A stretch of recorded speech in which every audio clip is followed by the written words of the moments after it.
Avengers end game ने सब कुछ बदल के रख दिया। टोनी स्टार्क ने अपनी जान दे दी, स्टीव रॉजर्स को पेगी कार्टर मिल गई और नताशा ने भी सोल स्टोन के लिए खुद को सैक्रिफाइस कर दिया। 2019 में 11 साल और 23 फिल्मों के बाद फाइनली इन्फिनिटी सागा खत्म हुआ।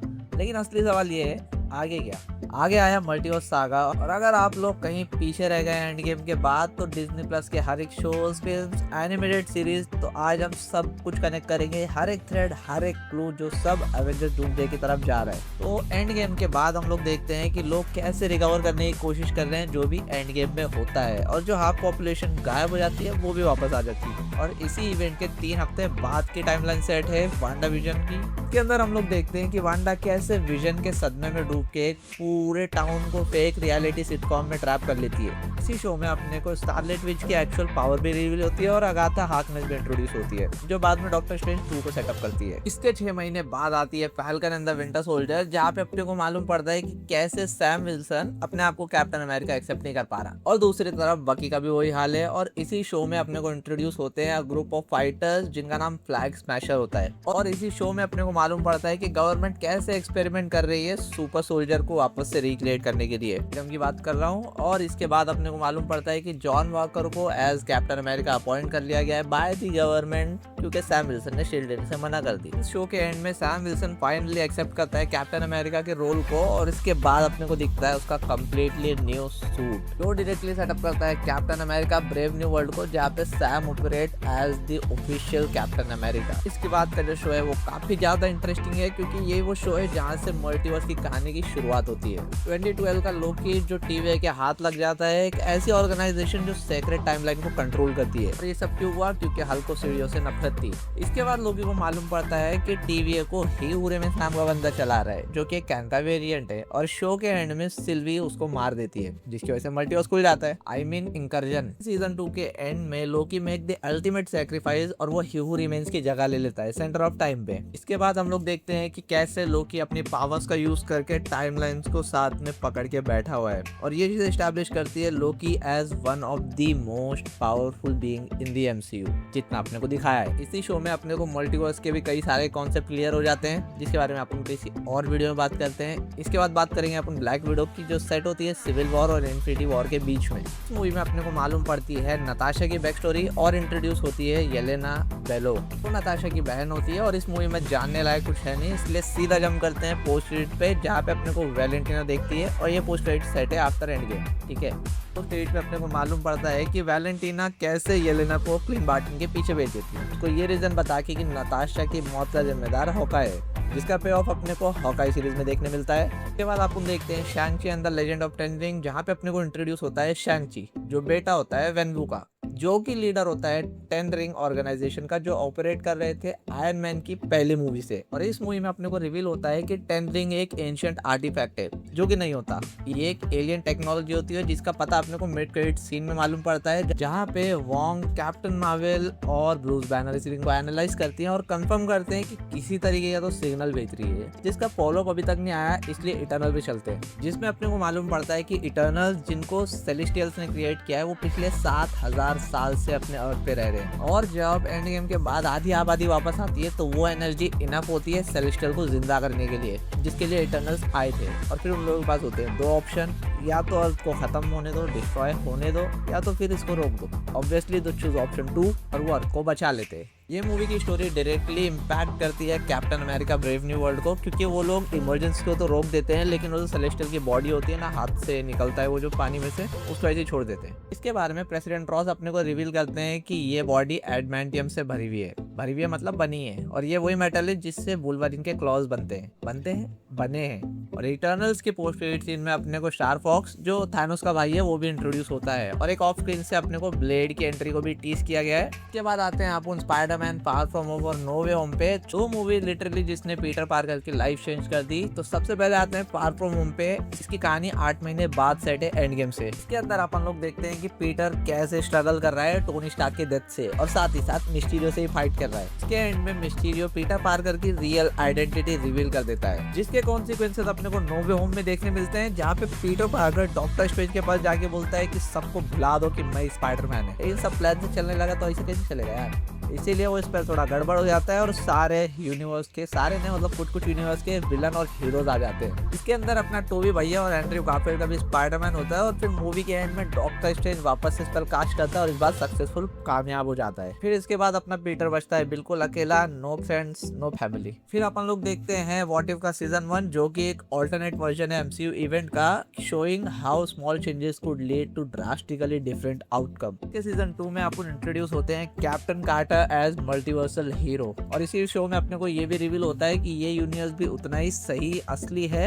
जितना अपना मेन टाइमलाइन। और फिर इसके बाद अपन लोग देखते हैं doctor strange and the multiverse of madness, जहाँ पे वांडा पीछे पड़ी एक बच्ची के जिसके पास पावर है यूनिवर्स में ट्रैवल करने की। और वो उसके पीछे क्यों पड़ी है? क्योंकि उसको चाहिए अपने बच्चे और विजन, जिसको अपन लोग ने वांडा विजन में देखा था। और इसी मूवी में अपने को ये भी रिवील होता है कि वांडा कितनी करप्ट हो चुकी है डार्क होल्ड को यूज करते करते। लेकिन मूवी एंड होती है वांडा से, जहाँ पे वो डार्क होल्ड की हर एक कॉपी को हर एक यूनिवर्स से मिटा देती है। फिर आता है एमसीयू का बुरा वक्त थॉर लव एंड थंडर, जहाँ पे अपन लोग देखते हैं कि थॉर ट्रैवल कर रहा है गार्डियंस ऑफ द गैलेक्सी के साथ। दूसरी तरफ Gorr the God Butcher started killing gods across the universe. इसी मूवी में अपने को जेन फॉस्टर भी रिटर्न करते हुए मिलती है विद रिपेयर म्योनिर और वो माइटी थॉर भी बन चुकी है अभी। लेकिन एक प्रॉब्लम है, उसको कैंसर है। मूवी की पूरी स्टोरी की बात नहीं करेंगे क्योंकि उसमें स्टोरी थी ही नहीं, डायरेक्ट एंड पे चलते हैं जहाँ पे थॉर अडॉप्ट कर लेता है गॉर की बेटी को जिसका नाम होता है लव आफ्टर जेन्स डेथ। और वहीं दूसरी तरफ आप लोग देखते हैं ब्लैक पैंथर वकांडा फॉरएवर भी डील कर रहा होता है तिचाला की डेथ से। फिर आता है नेमार जो कि अंडर वाटर नेशन तालागोन का राजा होता है और उसको ये भी खतरा महसूस होता है क्योंकि दुनिया वाइब्रेनियम की सर्च में उसके घर तक पहुंच जाती है। और इसी मूवी में अपने को शूरी भी देखने मिलती है जो कि नई ब्लैक पैंथर बनती है और मूवी एंड होती है तालागोन और वकांडा के अलायंस फॉर्म से। इसी के साथ अपने को फेज 4 का भी एंड देखने को मिलता है और फेज 5 की शुरुआत, जिसकी पहली मूवी थी एंटमैन एंड द क्वांटमेनिया। इस मूवी का काम था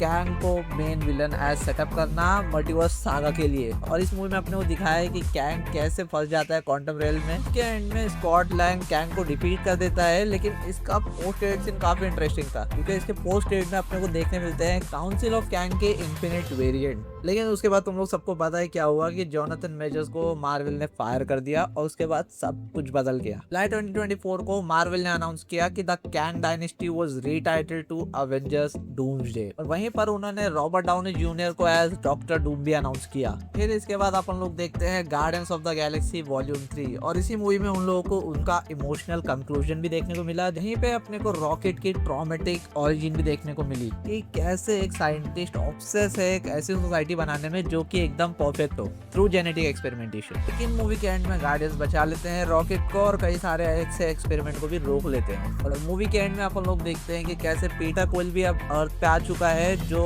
कि एंड ऑफ द एरा हो गया एमसीयू की मोस्ट कंसिस्टेंट टीम का। फिर रिलीज होती है द मार्वल, जहाँ पे अपने को कैप्टन मार्वल, मोनिका रैम्बो और मिस मार्वल एक साथ देखने को मिलती है, जिसके अंदर अपने को बताया कि कैसे इन लोगों की पावर्स इंटैंगल हो रही है जब भी वो अपनी पावर्स यूज करती है। और इस मूवी में अपने को दिखाया है कि कैसे कैरा डैनवर को कॉन्सिक्वेंसेस भुगतने पड़ते हैं उसकी पिछली मूवी कैप्टन मार्वल के, जहाँ पे कैरा डैनवर क्री सुप्रीम इंटेलिजेंस को तबाह कर देती है और उसका अंजाम अपने को द मार्वल में देखने मिलता है। उस एक्शन की वजह से पूरा क्री एम्पायर बिखर जाता है और वहाँ रिसोर्सेज भी खत्म हो जाते हैं। इसलिए मूवी के विलन डार्बेन कैरन से बदला लेना चाहती है। इसी मूवी के मिड क्रेडिट सीन में अपने को देखने मिलती है मोनिका रैम्बो जो ट्रैप हो चुकी है एक ऑल्टरनेट यूनिवर्स में, जहाँ पे वो मिलती है हैंक मैकॉय यानी बीस्ट से, जो कि फॉक्स एक्समैन मूवी का एक वेरिएंट है और ये चीज सेट करती है मल्टीवर्सल क्रॉसओवर फ्यूचर मूवी के लिए। इसके बाद अपन देखते हैं सीक्रेट इन्वेजन, जिसमें अपने को रिवील होता है कि स्क्रल्स हाई रैंकिंग गवर्नमेंट और शील्ड की कई सारी ऑफिशियल पोस्ट पे अपना कब्जा कर चुके हैं, जिसको संभालने के लिए आते हैं निक फ्यूरी। लेकिन इसी सीरीज में एक और सबसे बड़ा जो शॉकिंग रिवील होता है अपने पास कि वो है जेम्स रोड्स का,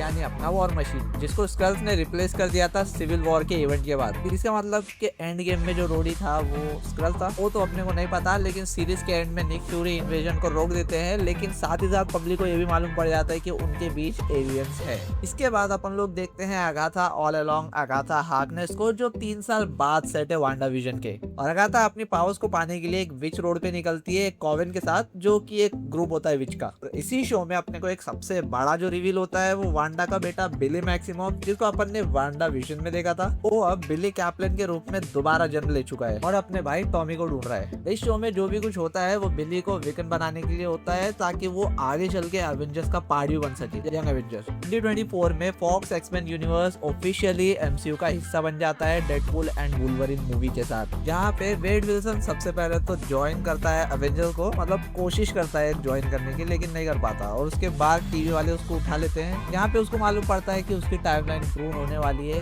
क्योंकि उसके टाइमलाइन का लोगन मर चुका है, जिसके बाद वो ढूंढता है लोगन के दूसरे वेरिएंट को और दोनों बचाने निकलते हैं डेडपूल के यूनिवर्स को और एंड में बचा भी लेते हैं। उसके बाद अपन लोग देखते हैं थंडरबोल्ट्स, जो कि एक टीम होती है एंटी हीरोज की, जिसके अंदर येलेना, बकी, यूएस एजेंट घोस्ट और टास्क मास्टर होते हैं, और इन सबको मैनिपुलेट करती है वैलेंटाइन अपने फायदे के लिए। लेकिन इनको मिलता है बॉब रेनॉल्ड, जिसको अपन सेंट्री के नाम से जानते हैं, जो कि one of the most powerful और अनस्टेबल हीरो है। मूवी एंड होती है वैलेंटीना के रीब्रांडिंग से, जो कि इन लोगों को थंडरबोल्ट से न्यू एवेंजर का टाइटल देती है। फिर इसके पोस्ट क्रेडिट सीन में अपन लोग देखते हैं फैंटास्टिक फोर का शिप, जो कि एंटर कर रहा है अर्थ 616 में, जो कि एक्चुअली सेटअप है डूम्सडे के लिए। और देखो एंड गेम के बाद अपन लोग ने जितने भी प्रोजेक्ट देखे हैं एमसीयू के, वो सब कुछ आगे बढ़ रहे हैं दिसंबर 2026 की तरफ। एवेंजर डूम्सडे में अपने को एवेंजर्स, न्यू एवेंजर्स मतलब फैंटास्टिक फोर, एक्समैन और मल्टीवर्स के बाकी हीरोज भी साथ आएंगे डॉक्टर डूम को फेस करने के लिए। और ये सब कहानी की शुरुआत हुई है स्टीव रॉजर्स के चॉइस से, जिसने चुना पेगी कार्टर के साथ रुकना जब वो स्टोन्स को वापस करने गया था,